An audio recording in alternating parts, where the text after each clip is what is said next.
Hello everyone. আচ্ছা, এই যে পিনাকি ভট্টাচার্য আঙ্কেল, অবশ্য ওনাকে আমার পিনিকি বলতে বেশি ভালো লাগে। এই পিনিকি ভট্টাচার্য আঙ্কেলের মনে হয় মাথায় সমস্যা আছে, কারণ উনি যে কখন কার পক্ষে কথা বলে এটা বোঝা বড় দায়। মানে উনি ওনার কথার কোনো আগামাথা বুঝি না, তবে কুটনামে কিন্তু ঠিকই ভালো পারে কীভাবে আউলটা বাজানো যায়। ওনাকে হচ্ছে একটা পোস্টের কারণে ফেসবুক মনে হয় তাকে ব্যান করছে 1 মাসের জন্য। একেবারে ভালো হয়েছে, খুশি হয়েছি আমি। একটু দেখেন আপনারা কি লিখছে, এগুলো কোনো কথা? আমি জানি না ভাই, আমি কোনো তালমিল পাই না, আমার কাছে এরকমটা মনে হয়। আবার একটা মজা লাগছে যে আসিয়া আমাদের বোন, এটার কিভাবে বোন হয় ভাই?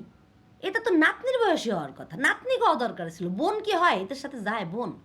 উফ, অসহ্য একটা লোক। মনটায় যে কি চায়, ওনার কথাগুলো শুনলে আমার গায়ের মধ্যে জ্বালা জ্বালা করে, বুঝছেন? আগে তাও একটু রেসপেক্ট করতাম, এখন তো ডে বাই ডে তার দেখলেই মাথার চান্দি গরম হয়ে যায়।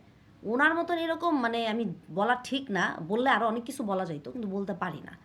সত্যিকার অর্থে এই মানুষটা কোনো মানে দেশের জন্য এর কোনো মায়া নাই, এবং দেশকে সে ভালোবাসে না, এটা আমি একদম কনফার্ম।